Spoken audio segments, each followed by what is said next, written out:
This call is now being recorded.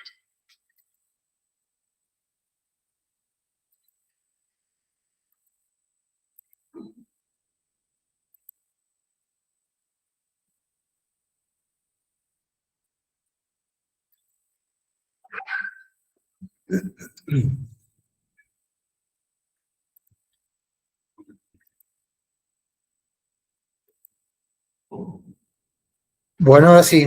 Marcelo. Ahí está compartida la imagen. Sí, ya está acá. Está todo. Bueno, ahí vamos. Bueno, acá estamos entonces. Gracias a Juan y a la gente acá de la clínica que me invitó a charlar un poco con ustedes. Bueno, son varios los temas de la especialidad. Yo voy a decir otorrinolaringólogo infantil. Son varios los temas de la especialidad y nos costó, o por lo menos me costó un poco elegir uno de ellos. Y en realidad lo elegí principalmente no solo por la frecuencia que podemos observar en los pacientes que podamos ver en nuestros consultorios, sino también como para directamente, vamos a traer en consideración un paciente que compartimos hará 2 meses acá en la clínica, justamente una otitis media aguda complicada, como para justamente cerrar un poco y acordar un poco criterios. Ese sería un poquito el fin de la charla. Yo soy pediatra, me formé igual que ustedes, en el hospital. Y bueno, después hice, después de clínica, hice la especialidad, la otorrinolaringología, que obviamente no hay otorrinolaringología infantil, entonces me formé en otorrinolaringología general, pero siempre con una visión pediátrica, es decir, estuve 2 años y medio, 3 años en el Garrahan, y después pasé al servicio de acá del Hospital de Niños, y la visión siempre, la idea es conservar la visión pediátrica, que tal vez sea, compartir un poco el mismo léxico con el pediatra, compartir un poco el quehacer y el manejo del núcleo familiar y del paciente, igual el pediatra, porque estas patologías son patologías realmente muy frecuentes y que a veces las soluciones son a veces ingratas. Porque, y bueno, pero seguimos con el mismo problema y tenemos, y bueno, entonces la idea es con el equipo, con el grupo, con el pediatra de cabecera, y los especialistas, muchas veces los especialistas, hablar un poco el mismo idioma. Traje en consideración entonces este tema, pero tal vez no sea la última vez, esperemos que nos encontremos y que nos veamos para seguir hablando de otros también importantes. Antes que nada, para hablar de otitis media y principalmente de sus complicaciones, tenemos que hablar y conocer y reconocer la otoscopía, la imagen de la membrana timpánica. Aunque parezca mentira, yo hice 3 años de residencia pediátrica, fui jefe de residente, cuando me pensé en que esta era mi especialidad, y empecé a meterme en la otorrinolaringología, obviamente en el consultorio externo del Hospital de Niños de Otorrino en primera instancia, me di cuenta que no sabía mirar un oído. Y éramos súper especialistas y tratábamos pacientes. Mira, es una oportunidad ahora, pero voy a charlarlo porque se da con un montón de temas. ¿Sí? No se sabe mirar un electro, no se sabe mirar una resonancia, se piden resonancias, tomografías todo el día. ¿Sí? Hay como una cosa de pasar a cosas más complicadas, ¿sí? A leer últimas novedades y ya, lo otro dejarlo así, ni siquiera animarse a preguntar. Pero si uno trae una tomografía de una resonancia y busca uno qué diferencia hay, que uno, que dos, que flepa, las cosas comunes que vienen en toda la tomografía. ¿Sí? O lo mismo que las cardiopatías congénitas, ¿sí? Eso es lo que pasa, yo digo en broma cuando ponen en la historia clínica paciente con cardiopatía congénita, es como decir paciente que está enfermo. es una cosa que para un profesional es insuficiente. Bueno, y este es un ejemplo de eso.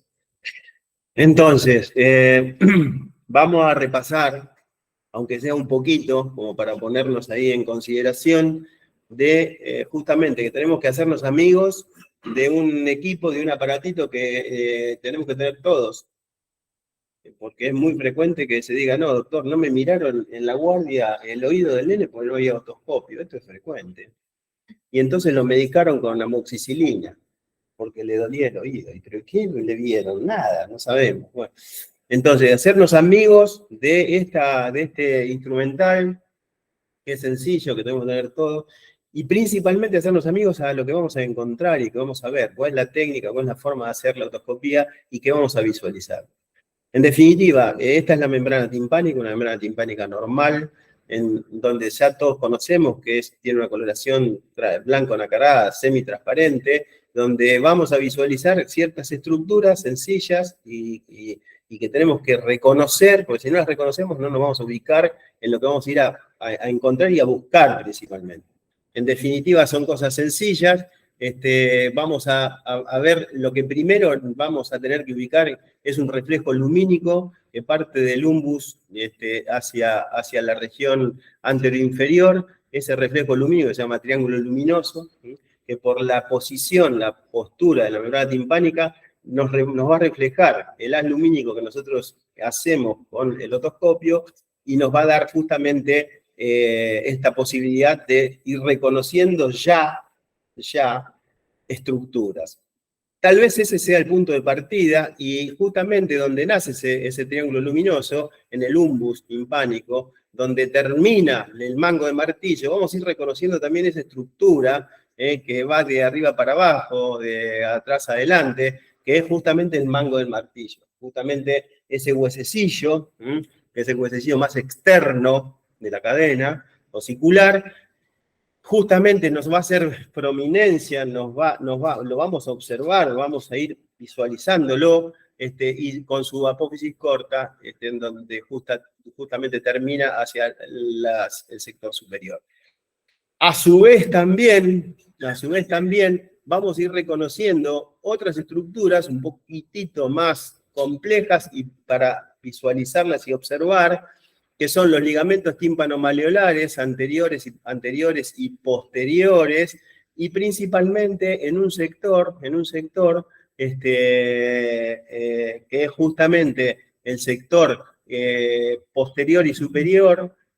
Vamos a ir visualizando estructuras del resto de la cadena, como la apófisis lenticular del yunque y la superestructura del estribo. Eso, aunque parezca que no se ve, presten atención y las van a encontrar, y hay que ir haciéndose el ojo para ir viendo y visualizando estas imágenes, porque si no reconocemos estructuras, no vamos después a conocer o a saber de qué se trata lo que estamos viendo. Esto vamos a ir de nuevo con esto, y nosotros igualmente en el hospital hacemos un taller de otoscopía que, bueno, con los residentes que rotan, porque ahora hay muchos chicos que les interesa justamente la parte ambulatoria y hay muchos chicos de la residencia de tercer año que vienen al servicio por un mes y rotan en nuestro servicio, así que quiere estar invitado, no hay problema, para ver justamente, y yo les hago mucho hincapié en visualizar y hacer este tipo de visualizaciones. Obviamente todos conocemos al otoscopio, tenemos la fuente lumínica, tenemos un espejo, una lente con un 3 por máximo y espéculos que podemos directamente ir considerando los diámetros como para visualizar otoscopías de un lactante hasta el paciente adulto. Entonces, es importante tener una técnica apropiada para realizar esta inspección. La iluminación tiene que ser efectiva, no vale que no tengamos una buena carga de baterías, una buena carga de pilas, porque si no todo se pone en color amarillo y no sabemos si estamos mirando una OME o estamos mirando un tímpano normal. Entonces, pónganle baterías y pilas como corresponde, tengan una buena iluminación. Aprendamos a remover cerumen. El cerumen es un elemento que vamos a encontrarnos siempre en el conducto auditivo externo porque es un elemento natural, es lo mismo que decir, bueno, visualizo la fosa nasal y no hay moco. Y bueno, sí, en la fosa nasal va a haber moco. Bueno, el cerumen es lo mismo, ¿eh? Las células caliciformes del conducto auditivo generan este tipo de elemento que en algunos chicos se empieza a permanecer en el conducto auditivo y sin llegar a ser tapones, sí, pero puede a veces molestar. Entonces, aprendamos también a hacernos amigos del oído, del conducto auditivo, removamos, corremos el cerumen, saquemos y extraigamos el tapón de cera para visualizar la membrana timpánica. ¿Y con qué lo haríamos? Mirá, eso, lo ideal es tener un asa de veló, que es un elemento, o es un instrumental sencillo, que es de fácil acceso, es económico, que es común, no lo tengo acá, creo, me parece, para mostrar, pero es un elemento que justamente es una paleta, un alambrecito, redondo, en donde directamente nosotros pasamos el cerumen y con esa paletita vamos trayéndolo sin problema. Buena iluminación siempre, y con una técnica delicada enseguida podemos resolverlo. No hay mucho inconveniente para la extracción. ¿Se podría, digamos, ingresar por el mismo conito? No necesariamente. Ahora vamos a ver cuál es la técnica para hacer una buena inspección, ¿viste? Porque movilizar el pabellón y rectificar, porque el conducto auditivo tiene cierta angulación, cierta inclinación, ahora lo vamos a ver, pero es sencillo, no es complejo. Pero eso hay que entrenarse, ¿no? Es una cosa que es sencilla, pero hay que entrenarse. Visualicemos, dividamos en cuadrantes, como dijimos recién, es decir, todo lo que queda por encima y por adelante, digamos, perdón, por adelante del mango del martillo son las porciones anteriores, todo lo que queda por detrás son las posteriores, y a su vez hacemos una perpendicular a esa para dividirlo en los cuadrantes superiores e inferiores. Eso es importante porque nos vamos a ir visualizando y armando si las lesiones están en qué lugar, y evidentemente lo que veamos de las imágenes timpánicas nos van a inferir a una u otras patologías. Reconocer estructuras y reconocer las patologías, eso sería un poquito. Entonces, la finalidad de todo esto es tratar de hacernos amigos de la otoscopía. ¿Para qué? Para agudizar el criterio médico. Si yo no veo, si yo no conozco, si yo no reconozco lo que estoy observando, voy a hacer esto que comenté recién, de que, no tengo otoscopio, pero se medicó con amoxicilina el paciente. ¿Pero por qué le hicimos la amoxicilina? Porque el paciente tenía una otalgia y ni siquiera le vimos el oído. Entonces, agudicemos el criterio médico y tratemos de tener criterio, ¿no? Obviamente. ¿Qué vamos a ver, entonces? Y bueno, vamos a ver otoscopía y vamos a ver patología. Y vamos a ver patología con una membrana timpánica que acá estamos observando, que no es lo normal que vimos recién. Casi las estructuras no las reconozco. Apenas puedo reconocer que la apófisis corta, pero el mango del martillo casi no lo tengo. Principalmente no tengo triángulo luminoso. Es una estructura que está con una membrana, la posición que tiene no es la normal, obviamente, por eso no refleja el triángulo, y parece ciertamente abombada, muy congestiva, con los vasos inflamados. ¿Sí? Abombada por una probablemente otitis media aguda, una membrana timpánica muy abombada, sin reconocimiento de estructura, por una patología que puede ser una OME, otra vez más, una patología crónica, con una OME vieja, con un derrame seroso. Ya fíjense que las estructuras, la membrana timpánica normal es prácticamente muy distinta, ¿no? Bueno, el resto de las patologías, diablo y demás, eso después lo vamos a ver. Bueno, ¿qué vamos a ir manejando? Vamos a clasificar un poco, clasificar un poco las otitis media agudas. Como ustedes saben, la otitis media aguda es la infección del muco periósteo del oído medio. Principalmente, la causa etiológica fundamental, lo principal, son las bacterias, que esto lo vamos a ver. Y puede ser esa otitis media aguda, puede ser simple o supurada. Es decir, dentro de esa evolución, uno puede ver otitis media aguda, a tímpano cerrado en definitiva, o con una supuración. Esa situación aparte la podemos clasificar en otitis media aguda esporádica o episodios aislados. Cualquier chico puede tener, obviamente, un episodio de otitis media aguda. De hecho, se dice, y por estadística, la infección bacteriana aguda más frecuente en la infancia. Acuérdense que el 30% de los chicos antes del año tienen un episodio de otitis media aguda. Y a los 3 años, casi el 75% de los chicos se le diagnosticó un episodio de otitis media aguda. O sea, es muy frecuente en la infancia.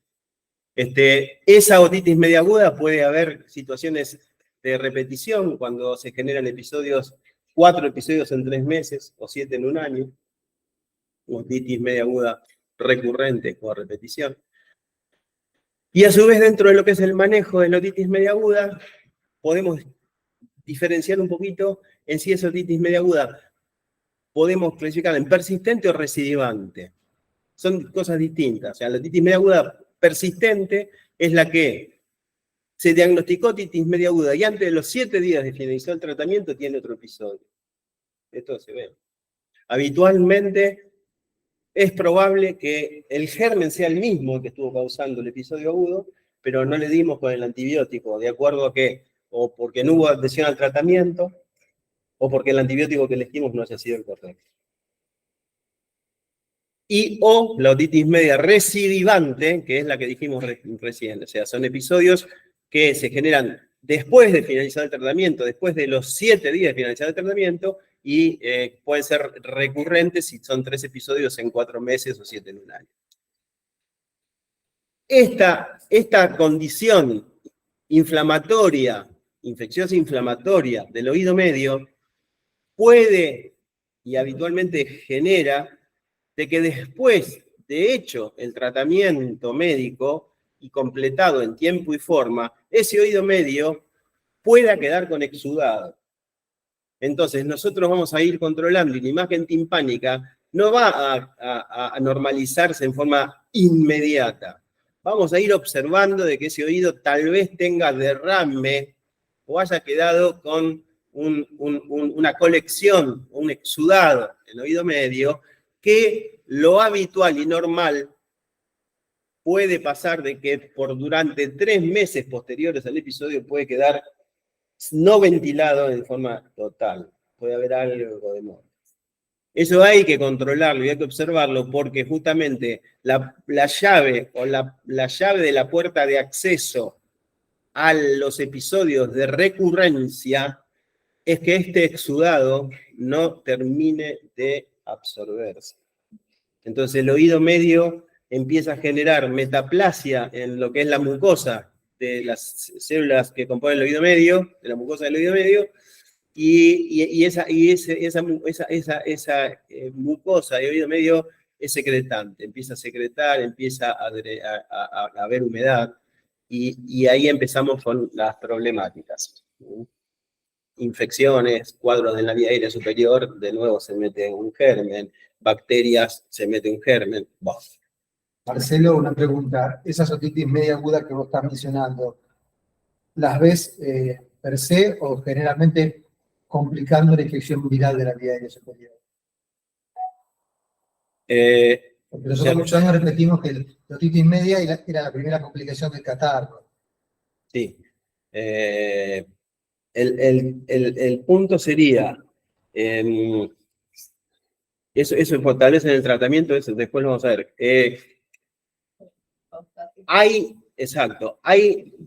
Yo a los padres les digo lo siguiente, el oído es el espejo de la vía aérea. Es el espejo, uno mira el oído, uy, se inflamó el oído, bueno, pero mirale la nariz, mirale el cabum, mirale la garganta, mirale la vía aérea superior, y el chico hace un mes que tiene moco. O sea, el oído va a tener moco o va a participar en definitiva del cuadro congestivo, porque es la misma vía aérea. De hecho, se considera que las cavidades neumáticas del oído medio son un seno paranasal más. Igual que el maxilar, que el etmoide, que el frontal. Entonces, lo que dice Juan, en un contexto inflamatorio en la vía aérea superior, eso no es otitis media. Va a estar la membrana despulida, va a estar la membrana congestiva, participa dentro del cuadro inflamatorio de la vía aérea superior. Por eso, dentro de los tratamientos, si hay fiebre y hay dolor y tenemos signos inflamatorios en el oído medio, no derrame purulento, sino signos inflamatorios en el oído, en la membrana timpánica, hay y existe una condición que se llama wait and see, en donde tiene signos de otitis media, bueno, pero si el contexto familiar es un contexto en donde yo puedo contar y el paciente está cercano a la posibilidad de hacer una nueva consulta en 24 o 48 horas, yo puedo expectarlo, dar tratamientos sintomáticos, limpiezas, sprays de soluciones salinas para movilizar secreciones, hasta corticoterapia, si ustedes quieren. Y lo veo en 48 horas. No le doy la medicación antibiótica, porque no es una infección bacteriana lo que está cursando el chico, sino que es un componente inflamatorio reactivo a la problemática de la vía aérea superior. Que es lo que dice Juan, o sea, del contexto viral, congestivo inflamatorio. No es la otitis media aguda bacteriana. Eso nos ayudaría también a tratar de evitar sobremedicar o sobreindicar tratamientos antibióticos sin un claro diagnóstico, sin saber si esto es bacteriano o no. A mí no me impresiona que sea bacteriano, pero le dolió el oído, tiene fiebre, mirá, ni le doy el antibiótico. Pero ¿para qué le hacen antibiótico? Entonces todos amoxil, se van todos con el amoxil. Pues la madre quiere medicarlo también, porque tiene que, si el doctor no me da amoxidal, todo el mundo sabe que tiene que le duele el oído y sea amoxidal dependiente. Wow. Entonces, va un poco por ahí. Otro punto, esto que estamos hablando acá, ustedes fíjense lo que dice el primer ítem a la izquierda. Esto es manejo médico del generalista y del pediatra. Es de nosotros. Esto lo manejamos nosotros. Todos estos tipos de otitis los manejamos de la maneja del pediatra. Ah, pero tuvo otitis. ¿Y por qué no lo derivás al otorrino? Tuvo otitis. Y pero yo no puedo ver un pibe que tenga otitis. O que haga 3 episodios de otitis y no me lo banco. Y bueno, si sé qué tengo que hacer, me lo puedo bancar. O puedo dirigir y guiar a la madre para observar. Ahora, eso sí, puede pasar de que haya un criterio de derivación del paciente. ¿Y cuál es el criterio de derivación al manejo del especialista? Y bueno, otitis media crónica. ¿Qué es otitis media crónica? La otitis media crónica puede ser a tímpano cerrado o a tímpano abierto. Pero evidentemente son otitis medias que tienen un exudado y que más de 3 meses nosotros lamentablemente le hicimos lo que teníamos que hacer, que ahora vamos a ver qué, y el paciente no, y sigue haciendo otitis. Y el paciente se complicó porque está sordo, o tiene hipoacusia, porque el derrame seroso obviamente genera hipoacusia conductiva. O dentro de esa evolución de estos 3 meses, que ahora vamos a ver qué es lo que vamos a hacer con ese paciente, estamos observando de que la imagen de la membrana timpánica no va a una normalidad, no se está normalizando las estructuras y la imagen que nosotros conocemos como normal, sino que empieza a haber atelectasias, bolsillos de retracción. ¿Qué son las atelectasias? Son justamente alteraciones en la estructura y la posición de la membrana timpánica. Entonces, ¿por qué? Porque la membrana timpánica es un telón. Es un telón que divide el oído externo con el oído medio. Si yo dentro del oído medio, detrás del tímpano, no compenso presiones porque la tuba no está funcionando, porque la ventilación no es correcta, empieza a haber presiones negativas de aquel lado. Entonces el telón de la timpánica empieza a cambiar de posición. ¿Y cuál es la posición o la situación? A eso se generan atelectasias de cualquiera de los 4 cuadrantes que vimos recién. Y principalmente atelectasias en la pars flácida, que ahora vamos a ver, que es la parte superior de la membrana timpánica. La pars flácida es la parte superior de la membrana timpánica, que está compuesta justamente por el ánulus timpánico, el scutum, que es esto, el ligamento tímpano-malar anterior y posterior. Allí, la estructura histológica en ese sector de la membrana timpánica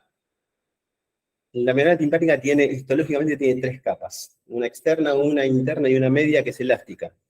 Ahí arriba, en la pars flácida, la parte media de la membrana, de la membrana timpánica, prácticamente la elástica no hay capa elástica. Entonces es muy fácilmente móvil esa zona.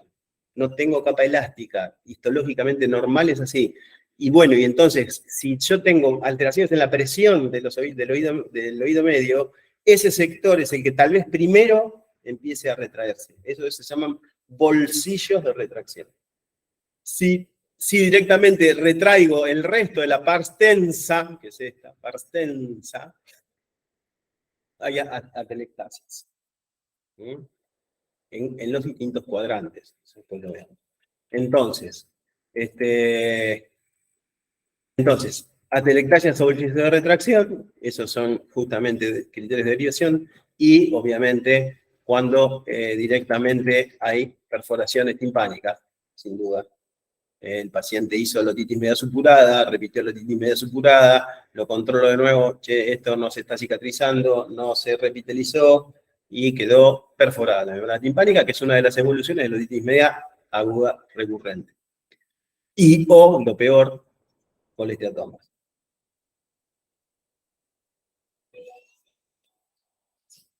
¿Se entiende acá? Bueno. Hay una realidad, dijimos recién y la venimos diciendo, que esta patología tiene una alta incidencia en la comunidad, por lo que estamos hablando, que también se realiza un sobrediagnóstico, por lo que estamos hablando, porque el pibe tiene moco, porque el chico viene con congestión, porque la madre lo trae con fiebre, porque aparte dice que llora y tiene dolor de oído, y bueno, y sí, tiene una otitis. A veces no tiene una otitis, hay un sobrediagnóstico. Eso genera también que el uso de la antibiótico terapia a veces no sea el adecuado. Todo esto genera riesgo de recidivas, riesgo de que esto se complique, de que estamos usando antibiótico terapia que no es el momento, en tiempo y forma, y generamos resistencias. Obviamente son patologías que cuando se recurren, cuando hacen recidivas y hay recurrencias, generan cierto tipo de incapacidades. La más importante, la más frecuente es la hipoacusia conductiva, leve moderada generalmente, en donde el chico empieza a tener alteraciones o empieza a haber problemas en lo que es su medio. El chico tiene problemas escolares, problemas de comportamiento, el chico se aísla, el chico se pone inclusive nervioso, ansioso, irritable, no da bolilla, no hace caso, bueno, las complicaciones habituales, y todo esto genera un alto costo a nivel de lo que es el sistema de salud, obviamente.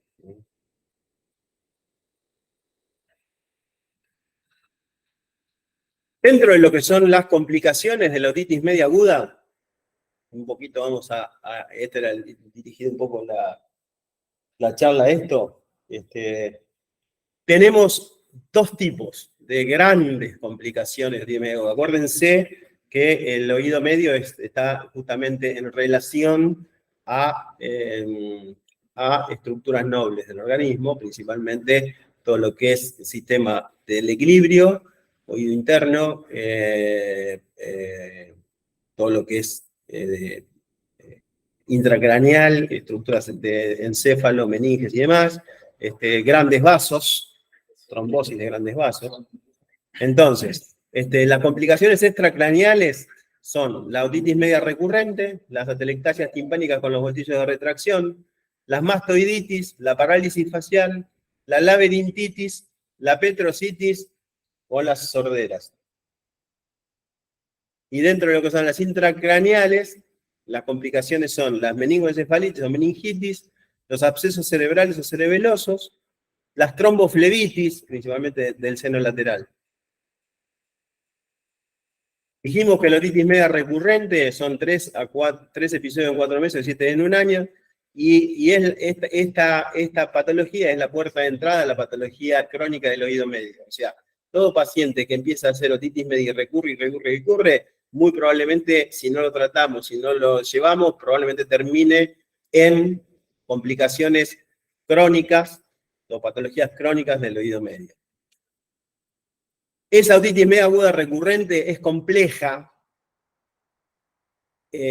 pero evidentemente para nosotros que somos pediatras, tenemos que estar bien atentos y tenemos que llevarnos, tal vez, entre otras cosas, este esquema en nuestras mentes, en nuestra cabeza, para estar y presentarnos y estar enfrente de una otitis media aguda y saber ubicarnos. Es sencillo, pero el manejo es el siguiente. La patogenia, no lo digo yo, esto lo dijo Bluestone y Stulch y Paradis, que fueron los otorrinos laringólogos infantiles, los primeros otorrinos laringólogos infantiles de la década de fines del 70 en Estados Unidos. Entonces, ellos estudiaron mucho otitis media, y yo a este hombre, Stull, lo pude ver, que vino a hacer el primer congreso de otorrino infantil, vino al Garrahan cuando estaba yo rotando, y dio una clase espectacular. Bueno, esta gente visualizó que la otitis media aguda recurrente tenía un componente principal que se veía casi en todos los niños que tenían otitis media recurrente, que era la disfunción tubárica, o sea, el tubo de ventilación, la tuba. Esto es fundamental que nosotros siempre que veamos un oído nos dirijamos y veamos y pensemos qué está haciendo la tuba. ¿Cómo está? ¿Está funcionando? ¿No está funcionando? ¿Está obstruida? ¿No está obstruida? ¿Está inflamatoria? ¿Tendrá alguna patología que genere ciertas disfunciones? O sea, siempre que hay otitis media recurrente hay disfunción tubárica. Y ahora vamos a ver de qué tipo. Pero aparte, va a haber una o dos de estos otros elementos que nosotros tenemos que diagnosticar. Factores de riesgo. Hay pacientes que van a tener factores de riesgo para hacer otitis media aguda recurrente. Los más frecuentes son las malformaciones craneofaciales. Los flap o las fisuras labio-alveolo-palatinas. A nadie se le va a escapar un paciente con una fisura labio-alveolo-palatina, pero sí se te puede escapar un paciente con fisuras submucosas que generan justamente disfunciones tubáricas. Ustedes acuérdense que la tuba es un elemento osteocartilaginoso, es decir, músculo cartilaginoso, ¿no? O sea, músculo cartilaginoso que une caudum nasofaríngeo a pared, a la cara anteroinferior de la caja del oído medio. Esa es la conexión. Y esta estructura es una estructura que está compuesta por fibras musculares de los haces del pedistafilino externo y los elevadores del velo. Son los mismos que usamos para la masticación y principalmente la deglución. Por tanto, si hay alteraciones en el velo del paladar, sencillamente va a haber alteraciones en la función de este tubo. Que las podemos observar, pero a veces tenemos que irlas a buscar porque la fisura submucosa no se diagnostica sencillamente, y es fácil de diagnosticar, pero pasa desapercibido. Y lo más frecuente es cuando le bajamos la lengua al paciente y miramos, uy, tiene una úvula bífida. La ven, o sea, ¿se vieron úvulas bífidas o no vieron? Es frecuente. Y ese paciente seguramente puede tener una fisura submucosa. ¿Qué tenemos que hacer? Ir a buscarla, nada más que palpar. Palpar la apófisis transversal del palatino, o sea, el paladar duro. ¿Tengo o no tengo el paladar cerrado? La fisura submucosa en la apófisis transversal del palatino no llega a unirse al medio. Puede ser inclusive que se una y quede en B. Y vos tocas y ves un palatino en B. No en semicírculo, no íntegro. Ahora vamos a mirar los síndromes. los síndromes de Down, las malformaciones craneofaciales. Las deficiencias, bueno, ahora vamos a ver las otras. Así que factores de riesgo son importantes. Obviamente las infecciones recurrentes, lo común, lo habitual, la condición de la vía aérea superior, todo lo que es guardería, todo lo que es ambientes cerrados, de jardines de infantes, obviamente aumentan la predisposición a todo lo que es la patología inflamatoria y la condición viral, la condición viral y justamente la patología recurrente, infecciones recurrentes de la vía aérea superior. La obstrucción de la vía aérea superior. ¿Qué es la obstrucción de la vía superior? Bueno, cuando los tejidos del anillo linfático de Waldeyer se expresan, y no solo se expresaron, sino que se hipertrofiaron. Este es otro punto también a observar. Todos los niños en su desarrollo de primera y segunda infancia, los tejidos del anillo linfático de Waldeyer son tejidos activos. Entonces, yo veo una amígdala que quiere agrandarse, una amígdala ciertamente hipertrófica, o las adenoides congestivas hipertróficas dentro de un contexto inflamatorio, donde tengo factores de riesgo alto, donde tengo infecciones recurrentes, uy, se lo mandé al otorrino porque hay que operarlo. Lo operamos a todos. El otorrino abre la puerta y opera. O sea, si ustedes lo mandan y está operado el paciente. Mañana te lo operaron. Así que nosotros tenemos que darle justamente conocer de que ¿hay obstrucción o no hay obstrucción? ¿Estos tejidos están generando una problemática? Bueno, si tengo una hipertrofia, si tengo un aumento en el volumen, y ese aumento del volumen no lo manejo, no lo puedo manejar, y en el contexto genera la disfunción tubárica, y este paciente está haciendo otitis media, y está haciendo patología, o hipoacusia, o lo que fuere, bueno, sí, se lo mando al otorrino y lo va a operar. Pero si no, se lo opera igual. Yo soy otorrino, ¿vale? Bueno, entonces, el otorrino debe de operar. Yo le dije al doctor Ubarri, el nuestro, que yo le digo, mira, si sacamos un poco, por ahí la mitad de las actividades de garganta no son necesarias, pero él es mucha pelota. Cerrá la cámara. Bueno, ¿se entendió hasta acá? El paciente es de ustedes, es del pediatra el paciente. El paciente, el barco lo manejan ustedes. El timón del barco es de ustedes. Así que ustedes ven dónde tengo que yo lo mando, lo derivo y lo veo, y el paciente lo maneja ustedes.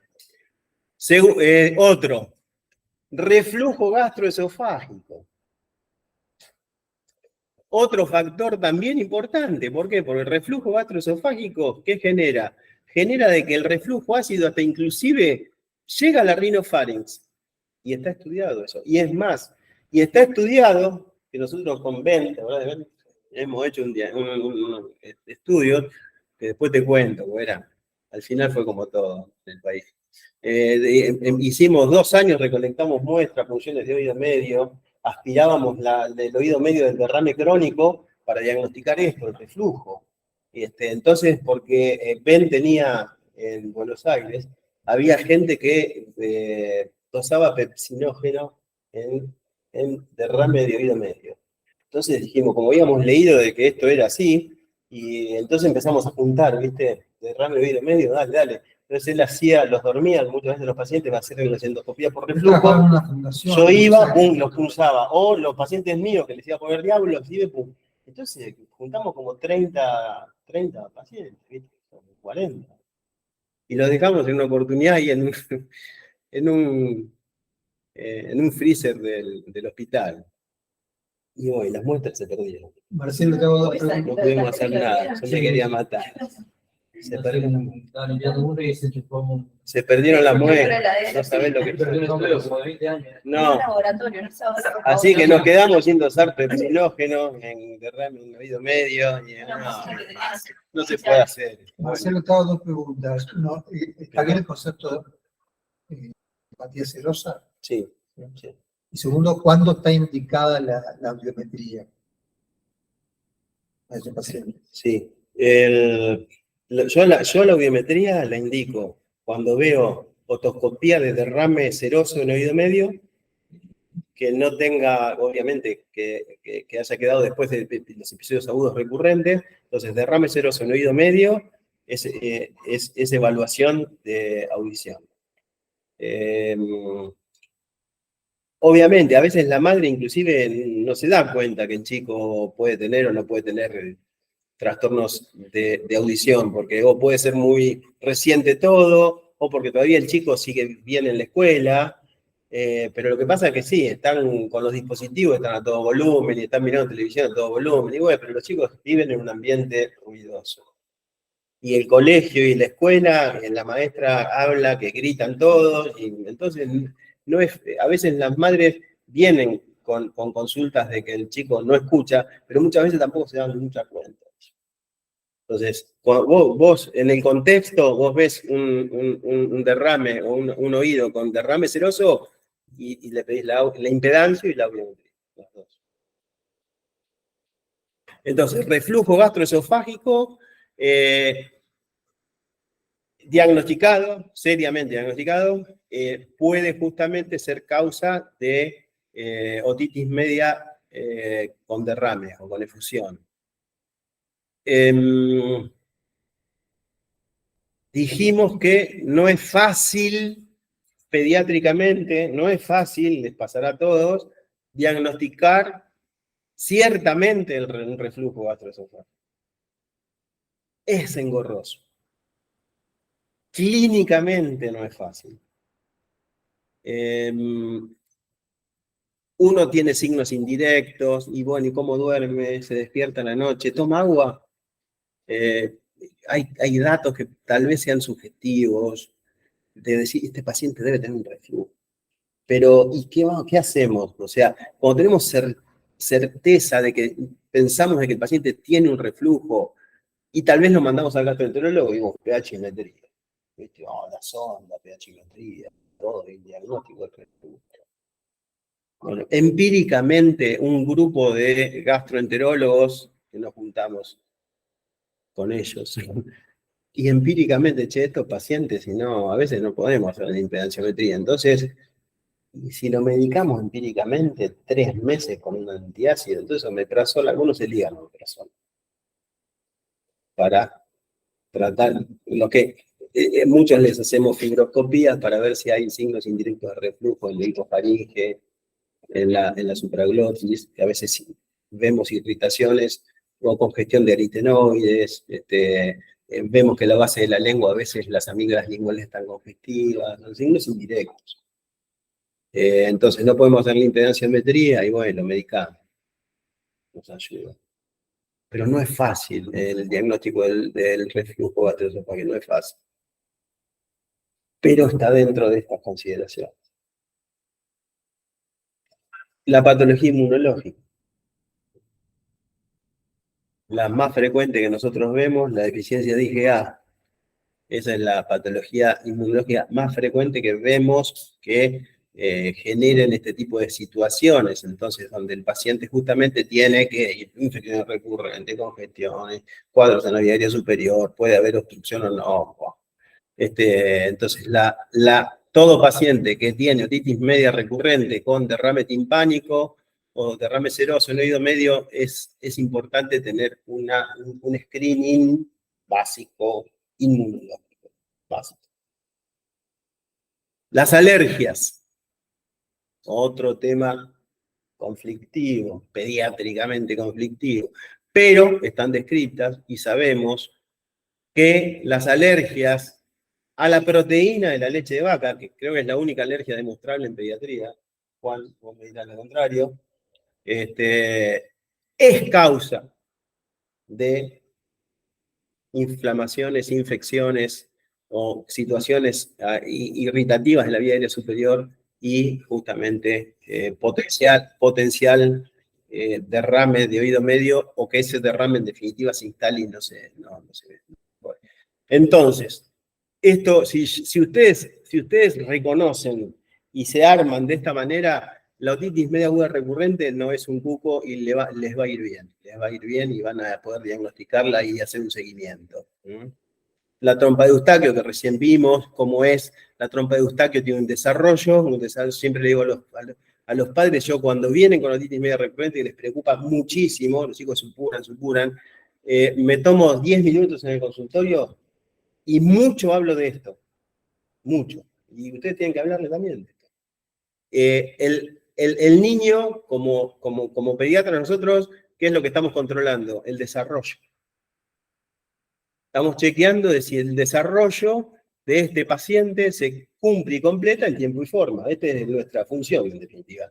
Bueno, la tuba es un elemento que también tiene un desarrollo anatómico, cronológico, en definitiva, pero también un desarrollo en la funcionalidad. Y esto es lo importante.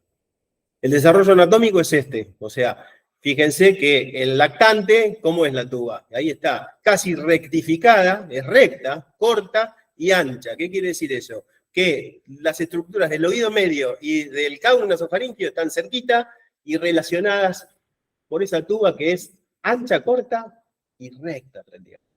Pero a medida que el paciente va creciendo, esta estructura se va alargando, se va acomodando o va cambiando la posición en una posición inclinada y se va afinando. En definitiva, se va separando el oído medio de su rinofarinx y en definitiva se va a proteger de lo que acontezca en la rinofarinx, en la vía aérea, no haya tanta relación a lo que pasa en el oído medio. No solo eso, sino también la funcionalidad de justamente este tubo de ventilación y de la extensión y la musculatura que movilizan este tubo. También por lo mismo es que te dicen lo de no darle biberón acostado y eso. Exacto, ahí está. Bueno, esas son situaciones que tal vez en este habría que haber puesto, que son justamente los trastornos deglutorios. Que son tal vez los factores de riesgo. Bueno. El trastorno deglutorio es importante, o sea, todo lo que es la técnica, la postura, la posición, es muy importante. ¿Por qué? Porque si no va a generar situaciones inflamatorias en la vía aérea, reflujos y irritación. Exacto. Bueno, los modelos, viste, de cómo funcionaría un poco la situación de la tuba, observando de que el oído medio y el exterior tiene que haber una conexión, y justamente la obstrucción, la viscosidad del moco y demás pueden generar alteraciones en la presión del oído medio con la patología consecutiva. En definitiva, las funciones de la tuba, hay tres funciones, tiene bien clara y definida. La más importante, son todas importantes, pero una de ellas es la ventilación, entonces tiene que la tuba ser permeable. ¿Y cuál es la funcionalidad? Entonces que la presión entre el interior del oído medio y el exterior se equipare. Esa es la función. La protección, ¿por qué? Porque si yo tengo moco, tengo congestión en el oído medio, la tuba naturalmente debería de evitar, por contracción muscular, por funcionalidad, de que ese moco y esa condición pase al oído medio. Y el drenaje, porque obviamente si hay secreciones, obviamente el oído medio tiene células mucosas que generan mocos habitualmente, y hay secreciones, y eso tiene que drenar todo a la rinofarinx. Entonces, estas son las tres funciones que tenemos que proteger. Los factores de riesgo, que son justamente los que ustedes ya conocen y que ya habíamos hablado recién, específicamente vamos a recordarlos. Un factor de riesgo puede ser el inicio precoz de la enfermedad, o sea, si el paciente empieza a tener otitis antes del año, es más frecuente que recurra. Bueno, hay una formulita, no importa, en edad de menos de 5 años es como un riesgo relativo por 5, no importa. El hermano, si tiene antecedentes de otitis, es probable que el niño lo tenga. La ausencia de la lactancia materna, la alimentación por biberón, es justamente uno de los factores de riesgo. La guardería, es un gran factor de riesgo, un 4 por, ¿no? De riesgo relativo. Los fumadores en el hogar, ahora por cierto y menos, también son factor de riesgo. La disfunción del tubo de ventilación, la inmadurez inmunológica, ingeniería inmunológica, las infecciones virales y la colonización de la nasofaring por fotopatógenos. Bueno. Estrategias para la prevención de otitis media recurrente. La mayoría de los episodios de recurrencia ocurren dentro justamente de un mes después de la finalización de la terapia con antibióticos. Asegúrense que el oído medio, después de un tratamiento con antibióticos, esté esterilizado, o sea, que haya sido efectiva justamente en la terapéutica. La falla en la erradicación de otopatógenos y oído medio nasofarinx es una de las condiciones que puede generar justamente la recurrencia o la colonización con un otopatógeno nuevo. Entonces, si nosotros tenemos una membrana timpánica en donde no vemos prácticamente estructuras, donde está bombada, donde no hay triángulo luminoso, sino que el brillo se genera en cualquier sector, donde no reconozco estructuras, donde el mango del martillo no está, voy a tener justamente un derrame seroso en el oído medio, y entonces voy a tener que empezar a tratarlo o a diagnosticarlo y tratarlo. Entonces, ¿qué hago con ese paciente? Lo sigo medicando, le doy antibióticos, corticoides, lo mando a la fonoaudióloga para que trabaje un poco la parte respiratoria y la funcionalidad del tubo de ventilación, lo voy a derivar, ¿qué voy a hacer? Entonces, hago el diagnóstico, como ya vimos y conocemos y sabemos. El diagnóstico es a través del examen físico, la otoscopía o la otomicroscopía para ver la imagen de la membrana timpánica, y vamos a evaluar justamente todos estos factores que hablamos recién, principalmente la vía aérea superior, con los factores que nos pueden justamente estar haciendo generar, los factores de riesgo pueden estar haciendo generar la disfunción del tubo de ventilación. Los estudios audiológicos.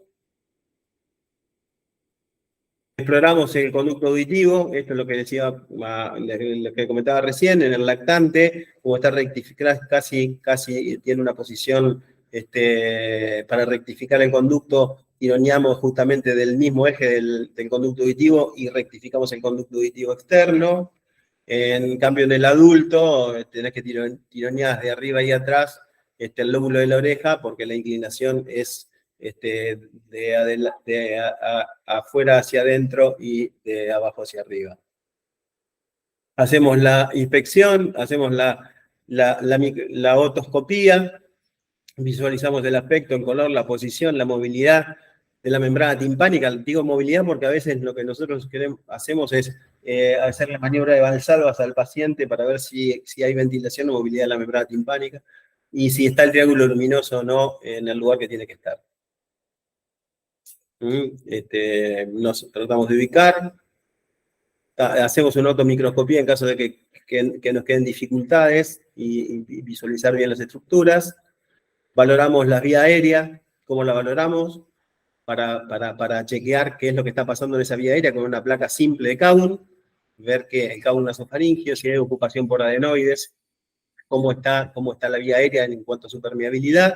Podemos hacer una fibroscopía visualizando justamente las estructuras del Kaun nasofaringio, visualizando las adenoides y la pared lateral donde justamente ventila la tuba para chequear si hay algún nivel de obstrucción, si hay hipertrofias adenoideas o no. Esto es lo que yo les comentaba recién, evaluar bien el velo del paladar. Acuérdense que el diagnóstico justamente de la fisura submucosa es, ahí tiene una úvula bífida, y fíjense acá este paciente cómo termina el palatino en triángulo. Entonces siempre tocamos el velo del paladar, tocamos el paladar duro y la inserción al paladar blando, a ver qué imagen tiene. Eso tiene que ser convexo, y óseo convexo. Si hay angulaciones, si hay justamente estructuras que la apófisis transversal del palatino no se une, hay una fisura submucosa. No, estoy hasta acá. Ojo, precaución. Estos pacientes son pacientes que a veces nos lo mandan, este es un paciente fisurado obviamente, y nos mandan por situaciones de subobstrucción o obstrucción de la vía aérea. Entonces, ojo, que tenemos amígdalas hipertróficas, y bueno, pero pro o contras de la amigdalectomía, entonces, ¿podemos amigdalectomizarlo o no? Puede haber un velo corto o generarle cierta insuficiencia a ese paciente. Así que, ojo con los pacientes fisurados. El estudio de la deglución, sencillo, para ver si justamente la deglución en el tercer tiempo es correcta, está compensada, si hay reflujos altos o parte del alimento va hacia la rinofarinx o no, se pide, lo pedimos. Y el diagnóstico biológico, ¿no? Estos pacientes justamente cursan con hipoacusia de conducción, hacemos la acumetría, yo hago la acumetría en el consultorio, visualizo el Weber, el Rin, el Savage, la audiometría tonal, la timpanometría y la impedanciometría con reflejos acústicos. Eso sería un poquitito lo que vamos a ir realizando. El estudio con diapasones, visualizando entonces cómo está la vía ósea, cómo está la vía conductiva, y ahí entonces tenemos las distintas pruebas, el Rin, el Savage. Es decir, esto nos ayuda. ¿Por qué? Porque el Rin, por ejemplo, nosotros hacemos la prueba con el diapasón, lo colocamos en mastoides y decimos si el paciente está escuchando o no. Eso hablaría de que la permeabilidad de la vía ósea sensorial de la audición es correcta, y cuando directamente se lo acercamos al pabellón auditivo y queremos chequear si él está escuchando en ese caso, el ring negativo es cuando el niño no está escuchando. Entonces, eso hablaría de que hay algo conductivo, el conductivo no está, él está escuchando más por vía ósea que conductivo, entonces obviamente eso avalaría de que el oído medio tenemos un derrame seroso, tenemos una patología. Bueno, el Weber, para donde lateraliza, en el vértex colocamos el diapasón, si lateraliza al lado enfermo es porque hay una patología conductiva de ese lado. La audiometría tonal, con la vía aérea, vía ósea, el gap conductivo, ¿sí? Bueno, y las curvas de timpanograma, eso es un poco más específico. Bueno. ¿Cuáles son los tratamientos que vamos a hacer para la otitis media recurrente? Tratamiento, en un primer momento, se había postulado de que como había un derrame seroso y se infectaba el paciente muy seguido, hagamos tratamiento profiláctico. Entonces se le hacía beta-lactámicos, 20 miligramos kilo de amoxi por día, y estábamos con eso. Y bueno, pero no se está usando más eso, obviamente, porque no estás trabajando sobre la causa que está dando origen. Estás evitando de que se infecte, pero la realidad de la causa no estás tratándola. Así que eso no se hace tratamiento profiláctico. Obviamente hay que chequear que el paciente esté bien vacunado, que tenga sus vacunas al día, y principalmente la neumocóxica, que todos los pacientes ahora es obligatorio y está todo bien, está en el calendario. La vacunación antigripal en realidad no hay evidencias de que sirva para este tipo de situación. Se pueden colocar tubos de ventilación, diábolos en este caso, con una eficacia de reducir síntomas, principalmente la hipoacusia, pero muchas veces no es la totalidad o no es la panacea del tratamiento, porque la eficacia de que el derrame no vuelva a aparecerse solo del 20-25% de las veces. Por eso es importante tener en cuenta cuál es la etiopatogenia del problema. Es decir, si yo a este paciente solo le pongo diábolos y resuelvo el problema de la OME, voy a mejorarlo en parte, pero no voy a estar tratando la causa que dio origen. La miringotomía o paracentesis, ¿cuándo se hace? cuando fracasamos en el tratamiento antibiótico y el paciente tiene sintomatología aguda, con derrame purulento, después de un episodio agudo, es una opción de drenarlo ese oído para justamente drenar esa colección y hacer un diagnóstico etiológico con bacteriología. Eso es una goma. Una OMA aguda que no funciona, que no dio resultado del tratamiento, un fracaso terapéutico. Entonces, hacemos la miringo, hacemos un estudio bacteriológico del derrame de oído medio y justamente en el inmunosuprimido, cuando tiene medio aguda, siempre lo hacemos. Es indicación de miringotomía en el inmunocomprometido. Y en este caso de que justamente hace un fracaso del tratamiento antibiótico. Los tubos de ventilación que se pueden colocar son distintos, diferentes. O sea, nosotros colocamos habitualmente el Paparella tipo 1, que es este, o el tubo en T, para cuando queremos justamente una ventilación, o queremos una ventilación un poco más persistente o permanente, porque justamente la patología sí lo amerita, o la patología de base. La colocación del tubo de ventilación es una práctica sencilla, si bien requiere anestesia general, reduce eficazmente los síntomas, la hipoacusia se compensa rápidamente y la dificultad es tratar de proteger al niño de las piletas, porque justamente si el paciente en este caso se moja, va a haber problemas de infecciones y supuraciones de oído, así que esa sería un poco la protección del paciente.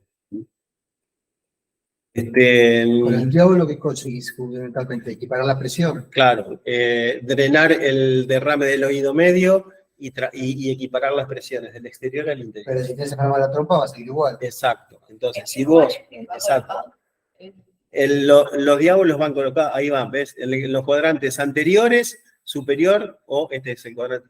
Acordate que acá tenés el mango de martillo y la transversal por el umbus sería lo superior y lo inferior.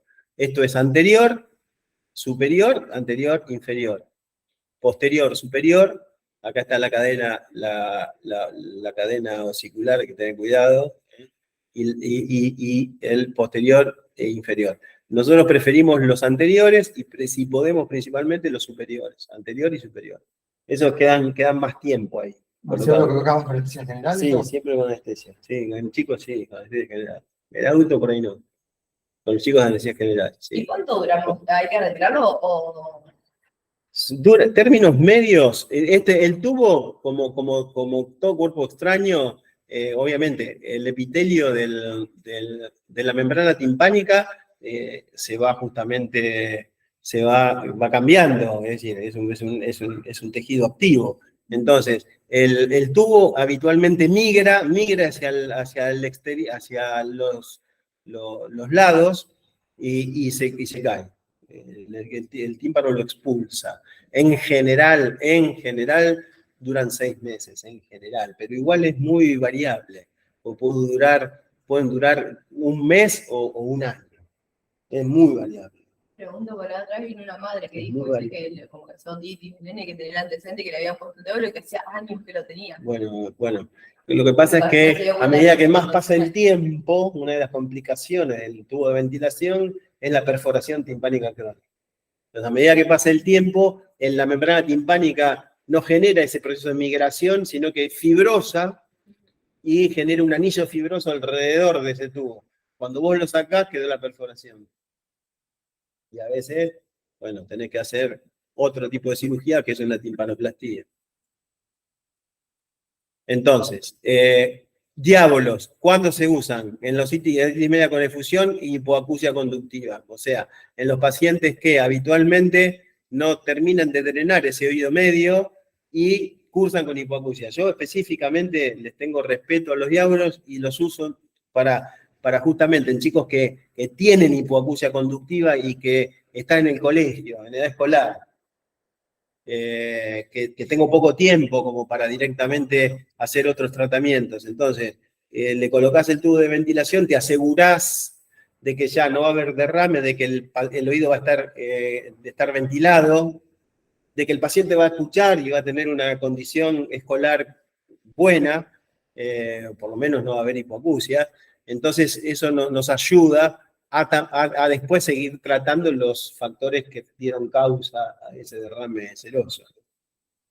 En la otitis media recurrente con fracaso del tratamiento, hay pacientes que hay necesidad, muchas veces que supuran, le hacen infecciones, quedan derrames, a pesar de que no sean de edad escolar, y hacen esos episodios de infección, se colocan los tubos de ventilación.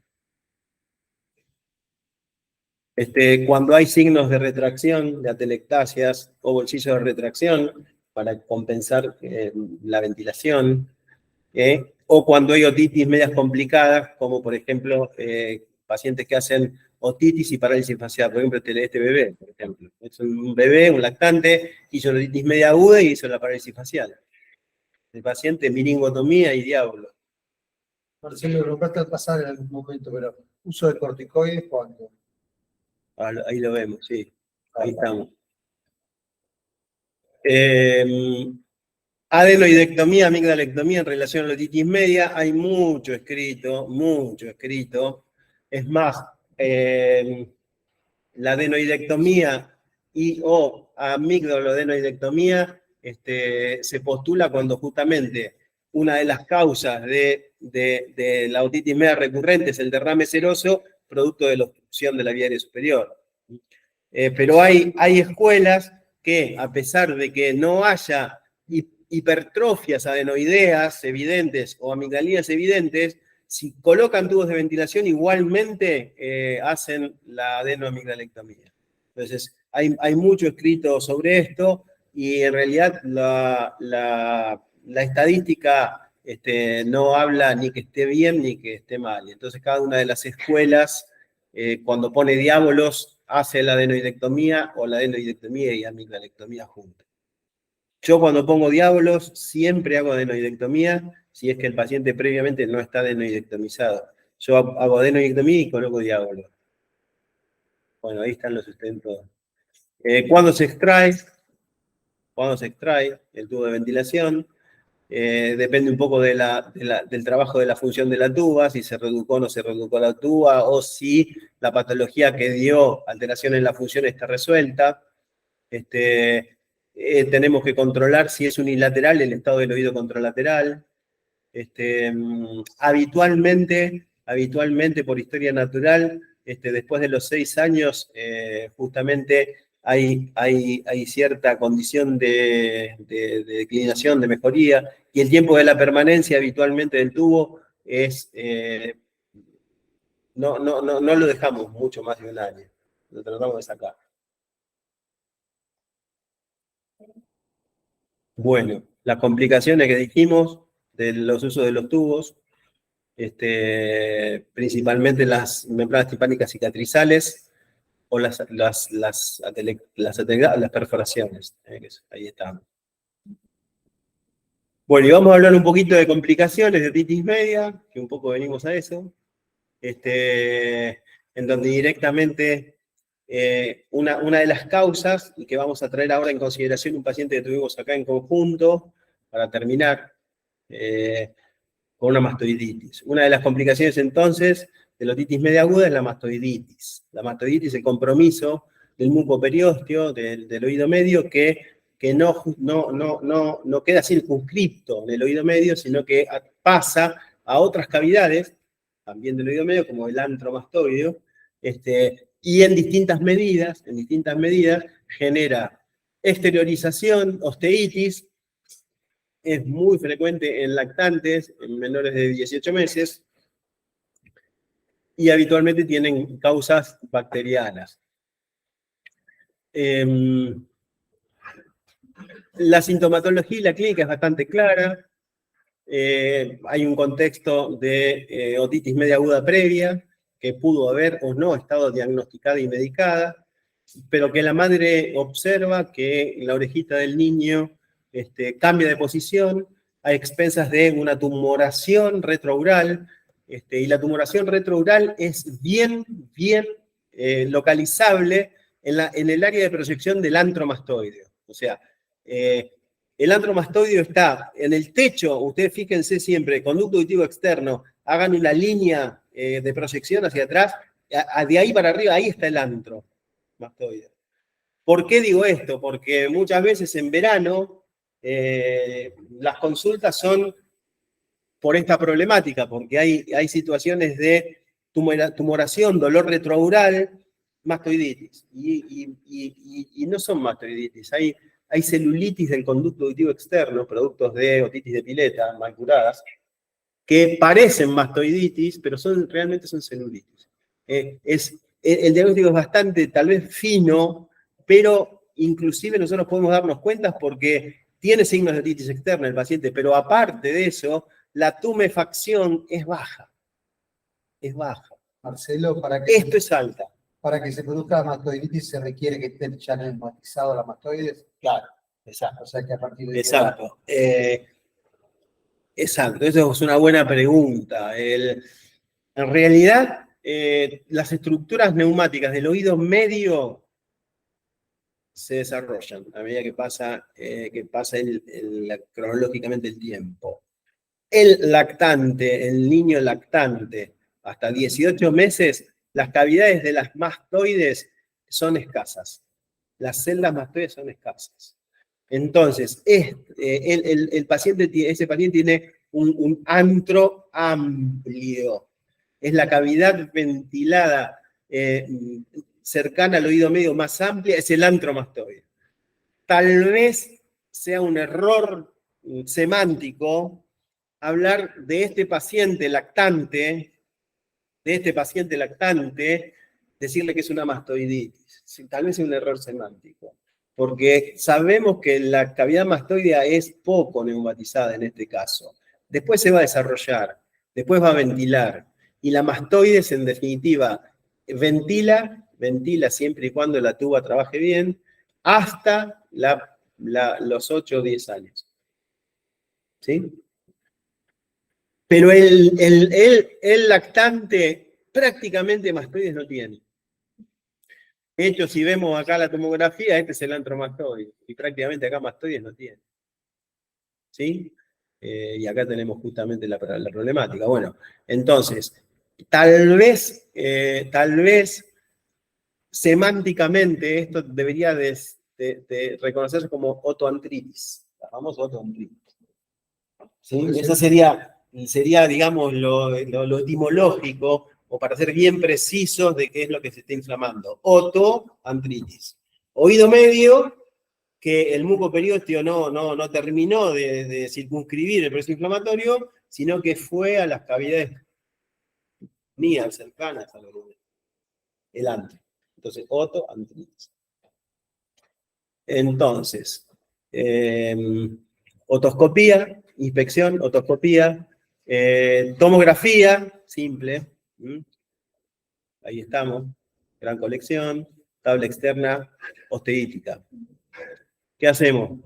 Función aspiración, drenaje, y con dedo guante, y visualizamos oído medio. Si es necesario, colocamos tubos de ventilación o limpieza del oído medio, del derrame purulento y antibiótico terapia. Bueno, los bolsillos de retracción, que es otra de las complicaciones de la otitis media recurrente. Dijimos por alteraciones en el mecanismo de ventilación. Fíjense ustedes que lo ven bien clarito. Apófisis corta, mango del martillo que está rectificado. Las estructuras de la pars tensa, ¿dónde están? Están todas retraídas, están todas como adheridas a la cara interna de la caja. No hay brillos. Están viendo bien claro de que es una otoscopía totalmente patológica. Lo mismo de este lado, es una gran retracción con bolsillos de retracción. Fíjense cómo están justamente la pars tensa, la estructura del cuadrante póstero superior, inclusive con incudopexia. Se llama incudopexia cuando la membrana timpánica se pega a la estructura la superestructura del estribo, que es esa, con la articulación incudo-estapedial. El yunque, la apófisis lenticular del yunque con el estribo. Esa. Entonces este paciente tiene una gran hipoacusia conductiva profunda, ¿Por qué? Porque está fija la cadena, está todo retraído, fijo, no vibra esa médula timpánica. 60 decibeles de pérdidas. Bueno, bolsillos de retracción, dijimos que estaban en la pars tens, en la pars flácida.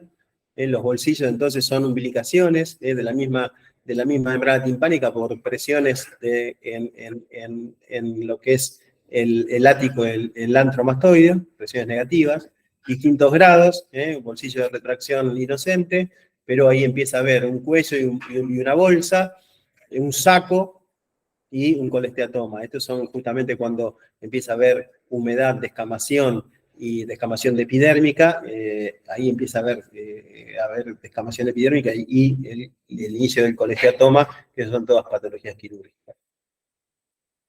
Bueno, vamos a ver el pacientito, porque acá vemos, estamos viendo un poquitito colesteatomas. Bueno, vamos a ver el pacientito, así ya damos un cierre. Dale. Pues si no, no. Vamos a ver entonces este paciente que vamos a tener en consideración para hablar de mastoiditis. Es un paciente que tuvimos compartidos el día 14, 15 de abril. Es una nena de 5 años que consultó acá en la clínica con diagnóstico de otitis media recurrente, supuraciones persistentes y signos de otoantritis u otomastoiditis. La nena venía cumpliendo un tratamiento antibiótico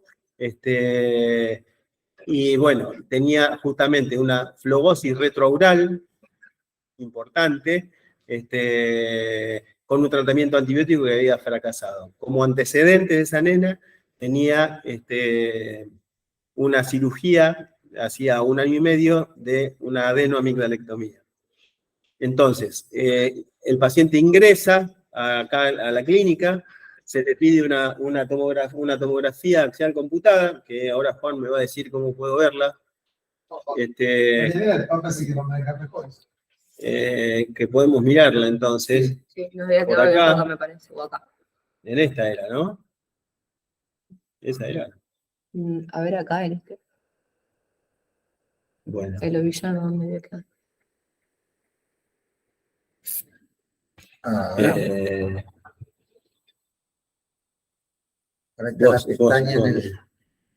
Debe estar abierta, ¿eh? Hacia arriba hay 2 pestañas. Ahí, hay que buscar. Ahí. Sí, al lado. Bueno, entonces este es el paciente. Dijimos que el paciente tiene 5 añitos, que ingresa justamente acá en la guardia, por guardia, con una tumoración retroaural, con una antibiótico terapia de 48 horas, con una mala respuesta, y supuración por conducto digestivo externo. Cuando se ingresó, se indicó un antibiótico terapia y se le pidió una tomografía axial computada en donde se observa, acá está bien clarito, y una imagen de osteolisis de la tabla externa de la mastoides con signos de ocupación. Esto es muy importante que ustedes están viendo, que la cavidad de la mastoides, que son la mastoides como corresponde, son celdas mastoides. Ustedes están viendo que acá no hay celdas, sino que hay justamente una imagen de densidad de partes blandas homogénea. Eso hablaría de que justamente hay un proceso inflamatorio o tumoral, puede ser colesteatomatoso, que está justamente así generando osteólisis de todas estas celdillas mastoides. El aditus adantrum es ese, y el tegmen tympani o la parte de lo que es oído medio con las estructuras de la cabeza, esa es la cabeza del martillo. Ahora, ¿cómo podemos seguir visualizando el pacientito? Marcelo, ¿la mastoiditis se produce con los mismos gérmenes que produce otitis media aguda o se complica con otros gérmenes? Bueno, en este caso, el paciente no cultivó ningún germen, pero evidentemente este paciente tenía que tenía indicios de drenaje y de tratamiento quirúrgico. ¿Por qué? Porque justamente el paciente venía de un tratamiento antibiótico que se había complicado, que tenía una exteriorización con una osteolisis de tabla externa. Estos pacientes muchas veces que este paciente tuvo un colesteatoma, lo operamos con un colesteatoma. Pero estos pacientes que tienen otitis medias crónicas supuradas recurrentes, tienen muchas veces proliferación de gérmenes gram negativos. Entonces no son gérmenes o sea, no aíslan gérmenes de la otitis media aguda habitual, exacto. ¿Por qué? Porque están colonizados, son pacientes que justamente, como tienen directamente esas supuraciones crónicas, hay sobre proliferación de los gérmenes del conducto, que habitualmente son gérmenes gram negativos, Proteus, Pseudomonas. Entonces, habitualmente pasa eso. Por eso la medicación está bien, es ceftriaxona habitualmente. Y bueno, y sí, estos pacientes obviamente tienen criterio de drenaje. Hay que drenarlos y ponerlos en observación. Habitualmente el lactante, el niño, el pequeño, con mastoiditis andan muy bien, son gérmenes, justamente complicaciones de gérmenes habituales de otitis media aguda, con un drenaje, como vimos recién, y un tratamiento quirúrgico mínimo, andan bien. Estos pacientes ya son niños más grandes, con antecedentes de otitis medias recurrentes, que hay que pensar en otras cosas. Este paciente en este caso se abrió y un colesteatoma. Paciente de otitis media aguda recurrente, ¿no es cierto? Bueno, Juan, creo que esa era un poquito la realidad.